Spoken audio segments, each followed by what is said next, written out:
ओम नमो भगवते वासुदेवाय नमः। गर्भ में परीक्षित की रक्षा, कुंती के द्वारा भगवान की स्तुति और युधिष्ठिर का शोक। सुनते हैं आगे की कथा। सूत जी कहते हैं, इसके बाद पांडव श्री कृष्ण के साथ जलांजल के इच्छुक मरे हुए स्वजनों का तर्पण करने के लिए स्त्रियों को आगे करके गंगा तट पर गए। वहां उन सब ने मृत बंधुओं को जलदान दिया और उनके गुणों का स्मरण करके बहुत विलाप किया। तदंतर भगवान के चरण कमलों की धूलि से पवित्र गंगा जल में पुनः स्नान किया। वहां अपने भाइयों के साथ कुरुपति महाराज युधिष्ठिर, धृतराष्ट्र, पुत्र शोक से व्याकुल गांधारी, कुंती और द्रौपदी सब बैठकर मरे हुए स्वजनों के लिए शोक करने लगे। भगवान श्री कृष्ण ने धौम्यादि मुनियों के साथ उनको सांत्वना दी और समझाया कि संसार के सभी प्राणी काल के अधीन है, मौत से किसी को कोई बचा नहीं सकता। इस प्रकार भगवान श्री कृष्ण ने अजात शत्रु महाराज युधिष्ठिर को उनका वह राज्य जो धूर्तों ने छल से छीन लिया था वापस दिलाया तथा द्रौपदी के केशों का स्पर्श करने से जिनकी आयु क्षीण हो गई थी उन दुष्ट राजाओं का वध कराया। साथ ही युधिष्ठिर के द्वारा उत्तम सामग्रियों से तथा पुरोहितों से 3 अश्वमेध यज्ञ कराए। इस प्रकार युधिष्ठिर के पवित्र यश को 100 यज्ञ करने वाले इंद्र के यश की तरह सब और फैल गया। इसके बाद भगवान श्री कृष्ण ने वहां से जाने का विचार किया। उन्होंने इसके लिए पांडवों से विदा ली और व्यास आदि ब्राह्मणों का सत्कार किया। उन लोगों ने भी भगवान का बड़ा ही सम्मान किया।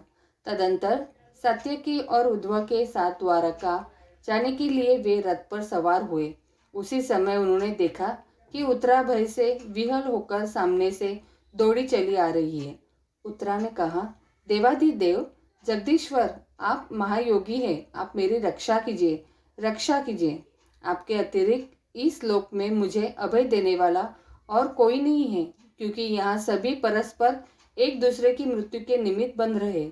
प्रभु, आप सर्वशक्तिमान हैं। यह दहकते हुए लोहे का बाण मेरी ओर दौड़ा आ रहा है। स्वामी, यह मुझे भले ही जला डाले, परंतु मेरे गर्भ को नष्ट न करे, ऐसी कृपा कीजिए। सूत जी कहते हैं, भक्त वत्सल, भगवान श्री कृष्ण उसकी बात सुनते ही जान गए कि अश्वत्थामा ने पांडवों के वंश को निर्बीज करने के लिए ब्रह्मास्त्र का प्रयोग किया है। शौनक जी, उसी समय पांडवों ने भी देखा कि जलते हुए 5 बाण हमारी ओर आ रहे हैं, इसलिए उन्होंने भी अपने अपने अस्त्र उठा लिए। सर्वशक्तिमान भगवान श्री कृष्ण ने अपने अनन्य प्रेमियों पर, शरणागत भक्तों पर बहुत बड़ी विपत्ति आई जानकर अपने निज अस्त्र सुदर्शन चक्र से उन निज जनों की रक्षा की। योगेश्वर श्री कृष्ण समस्त प्राणियों के हृदय में विराजमान आत्मा है। उन्होंने उत्तरा के गर्भ को पांडवों की वंश परंपरा चलाने के लिए अपनी माया के कवच से ढक दिया। शौनक जी, यद्यपि ब्रह्मास्त्र अमोघ है और उसको निवारण का कोई उपाय भी नहीं है, फिर भी भगवान श्री कृष्ण के तेज के सामने आकर वह शांत हो गया। यह कोई आश्चर्य की बात नहीं समझनी चाहिए, क्योंकि भगवान तो सर्वाश्मय है।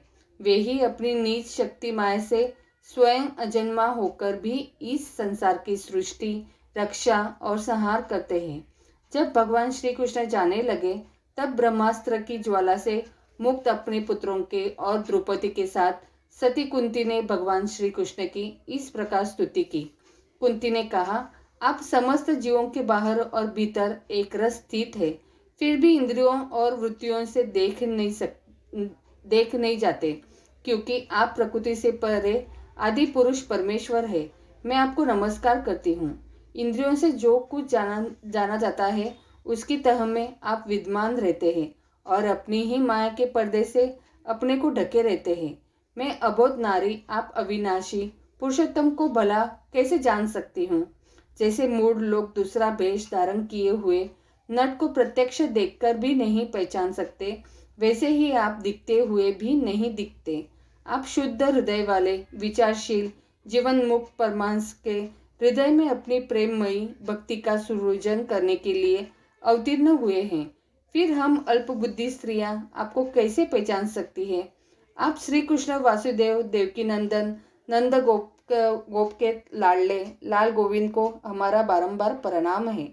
जिनकी नाभि से ब्रह्म का जन्म स्थान कमल प्रकट हुआ है, जो सुंदर कमलों की माला धारण करते हैं, जिनके नेत्र कमल के समान विशाल और कोमल है, जिनके चरण कमलों से कमल का चिन्हन है, श्री कृष्ण ऐसे आपको मेरा बारंबार नमस्कार है। ऋषिकेश जैसे आपने दुष्ट कंस के द्वारा कैद की हुई और चिरकाल से शोकग्रस्त देवकी की रक्षा की थी, वैसे ही पुत्रों के साथ मेरी भी आपने बारंबार विपत्तियों से रक्षा की है। आप ही हमारे स्वामी हैं, आप सर्वशक्तिमान हैं। श्री कृष्ण कहाँ तक गिनाऊं? विष से लाशा गृह की भयानक आग से, हिडिंब आदि रक्षकों की दृष्टि से, दुष्टों की द्रुत सभा से, वनवास की विपत्तियों से और अनेक बार के युद्धों में अनेक महारथियों की शास्त्रों से और अभी अभी इस अश्वत्थामा के ब्रह्मास्त्र से भी आपने हमारी रक्षा की है। सद्गुरु, हमारे जीवन में सर्वदा पद पद पर विपत्ति आती रहती है, क्योंकि विपत्तियों में ही निश्चित रूप से आपके दर्शन हुआ करते हैं। आपके दर्शन हो जाने पर फिर जन्म मृत्यु के चक्कर में नहीं आना पड़ता। ऊंचे कुल में जन्म, ऐश्वर्य, विद्या और संपत्ति के कारण जिसका घमंड बढ़ रहा है, वह मनुष्य तो आपका नाम भी नहीं ले सकता, क्योंकि आप तो उन लोगों को दर्शन देते हैं जो अंकिंचन है। आप निर्धनों के परम धन हैं। माया का प्रपंच आपका स्पर्श भी नहीं कर सकता। आप अपने आप में ही विहार करने वाले परम शांत स्वरूप है। आप ही केवल मोक्ष के अधिपति है। आपको मैं बारंबार नमस्कार करती हूँ। मैं आपको अनादि अनंत सर्वव्यापक सबके नियंता काल रूप परमेश्वर समझती हूँ। संसार के समस्त पदार्थ और प्राणी आपस में टकराकर विषमता के कारण परस्पर विरुद्ध हो रहे, परंतु आप सब में समान रूप में विचर रहे। भगवान, आप जब मनुष्यों की सी लीला करते हैं, तब आप क्या करना चाहते हैं, यह कोई नहीं जानता। आपका कभी कोई न प्रिय है और न अप्रिय। आपके संबंध में लोगों की बुद्धि ही विषम हुआ करती है। आप विश्व के आत्मा है, विश्वरूप है। न आप जन्म लेते हैं और न कर्म ही करते हैं, फिर भी पशु पक्षी, मनुष्य, ऋषि, जलचर आदि में आप जन्म लेते हैं और उन योनियों को अनुरूप दिव्य कर्म भी करते हैं। यह आपकी लीला ही तो है। जब बचपन में आपने दूध की मटकी फोड़कर यशोदा मैया को खिला दिया था और उन्होंने आपको बांधने के लिए हाथ में रस्सी ली थी, तब आपको आंखों में आंसू छलक आए थे, काजल कपोलों पर बह चला था, नेत्र चंचल हो रहे थे और भय की भावना से आपने अपने मुखों को नीचे की ओर झुका लिया था। आपकी उस दशा का, लीला का, छवि का ध्यान करके मैं मोहित हो जाती हूँ। भला जिससे भय ही भय मानता है, उसकी यह दशा आपने अजमा कर होकर भी जन्म क्यों लिया, इसका कारण बतलाए हुए कोई महापुरुष यूँ कहते हैं कि जैसे मलयाचल की कीर्ति का विस्तार करने के लिए उसमें चंदन प्रकट होता है, वैसे ही अपने प्रिय भक्त पुण्य श्लोक राजा यदु की कीर्ति का विस्तार करने के लिए ही आपने उनके वंश में अवतार ग्रहण किया है। दूसरे लोग यो कहते हैं कि वासुदेव और देवकी ने पूर्व जन्म में आपसे ही यही वरदान प्राप्त किया था, इसलिए आप अजन्मा होते हुए भी जगत के कल्याण और दैत्यों के नाश के लिए उनके पुत्र बने हैं। कुछ और लोग यो कहते हैं कि यह पृथ्वी दैत्यों के अत्यंत भर से समुद्र में डूबती हुई जहाज की तरह डगमगा रही थी, पीड़ित हो रही थी। तब ब्रह्मा की प्रार्थना से उसका भार उतारने के लिए ही आप प्रकट हुए हैं। कोई महापुरुष यो कहते हैं कि जो लोग इस संसार में अज्ञान, कामना और कर्मों की बंधन में जकड़े हुए पीड़ित हो रहे हैं, उन लोगों के लिए श्रवण और स्मरण करने योग्य लीला करने के विचार से ही आपने अवतार ग्रहण किया है। भक्तजन बार बार आपके चरित्र का श्रवण, गान, कीर्तन एवं स्मरण करके आनंदित होते रहते हैं। वे ही अवलिंब आपके उस चरण कमल का दर्शन कर पाते हैं, जो जन्म मृत्यु के प्रवाह को सदा के लिए रोक देता है। भक्त वात्सल कल्पतरु प्रभु, क्या आप अपने आश्रित और संबंधी हम लोगों को छोड़कर जाना चाहते हैं? आप जानते हैं कि आपके चरण कमलों में अतिरिक्त हमें और कोई किसी का सहारा नहीं है। पृथ्वी के राजा राजाओं के तो हम यो ही विरोधी हो गए हैं।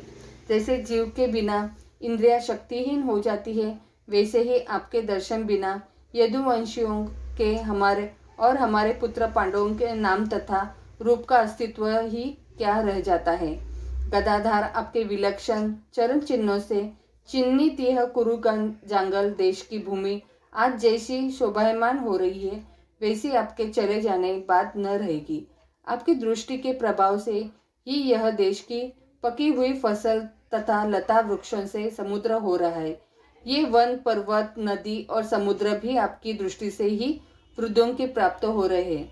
आप विश्व के स्वामी हैं, विश्व के आत्मा हैं और विश्वरूप है। यदुवंशियों और पांडवों में मेरी बड़ी ममता हो गई है। आप कृपा करके स्वजनों के साथ जोड़े हुए इस स्नेह की दृढ़ फांसियों को काट दीजिए। श्री कृष्ण जैसे गंगा की अखंड धारा समुद्र में गिरती रहती है, वैसे ही मेरी बुद्धि किसी दूसरी ओर न जाकर आपसे ही निरंतर प्रेम करती रहेगी। श्री कृष्ण अर्जुन के प्यारे सखा यदुवंशी शिरोमणे, आप पृथ्वी के भार रूप राजवेशधारी दैत्यों के जलाने के लिए अग्नि स्वरूप है। आपकी शक्ति अनंत है। गोविंद, आपका यह अवतार गौ ब्राह्मण और देवताओं का दुख मिटाने के लिए ही है। योगेश्वर चराचर के गुरु भवन में आपको नमस्कार करती हूँ। सुत जी कहते हैं, इस प्रकार कुंती ने बड़े मधुर शब्दों में भगवान की अधिकांश लीलाओं का वर्णन किया। यह सब सुनकर भगवान श्री कृष्ण अपनी माया से उसे मोहित करते हुए मंद मंद मुस्कुराने लगे। उन्होंने कुंती से कह दिया, अच्छा ठीक है, और रथ के स्थान से वे हस्तिनापुर लौट आए। वहां कुंती और सुभद्रा आदि देवियों से विदा लेकर जब वे जाने लगे, तब राजा युधिष्ठिर ने बड़े प्रेम से उन्हें रोक लिया।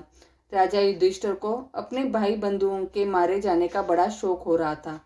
भगवान की लीला का मर्म जानने वाला व्यास आदि महर्षियों ने और स्वयं अद्भुत चरित्र करने वाले भगवान श्री कृष्ण ने भी अनेकों इतिहास कहकर उन्हें समझाने की बहुत चेष्टा की, परंतु उन्हें सांत्वना न मिली, उनका शोक न मिटा। शौनकादि ऋषियों धर्मपुत्र राजा युधिष्ठिर को अपने स्वजनों के वध से बड़ी चिंता हुई। वे अविवेक युक्त चित्त से स्नेह और मोह के वश में होकर कहने लगे, भला मुझ दुरात्मा के हृदय में बद्धमूल हुए इस अज्ञान को तो देखो। मैंने सियार कुत्तों के आहार इस अनात्मा शरीर के लिए अनेक अवशोचनीय सेना का नाश कर डाला। मैंने बालक ब्राह्मण संबंधी मित्र चाचा ताऊ भाई बंधु और गुरुजनों से द्रोह किया है। करोड़ों वर्षों में से भी नरक से मेरा छुटकारा नहीं हो सकता। यद्यपि शास्त्र का वचन है कि राजा यदि प्रजा का पालन करने के लिए धर्म युद्ध में शत्रुओं को मारे तो उसे पाप नहीं लगता, फिर भी इससे मुझे संतोष नहीं होता। स्त्रियों के पति और भाई बंधुओं को मारने से उनको मेरे द्वारा यहाँ जो अपराध हुआ है, उसका मैं गृहस्थोचित यज्ञादियों का द्वारा मार्जन करने में समर्थ नहीं हूँ। जैसे कीचड़ में गंदला जल स्वच्छ नहीं किया जा सकता, मदिरा से मदिरा की अपवित्रता नहीं मिटाई जा सकती, वैसे ही बहुत से हिंसा बहुल यज्ञों के द्वारा एक भी प्राणी की हत्या का प्रायश्चित नहीं किया जा सकता। बोलो प्रेम से राधे राधे।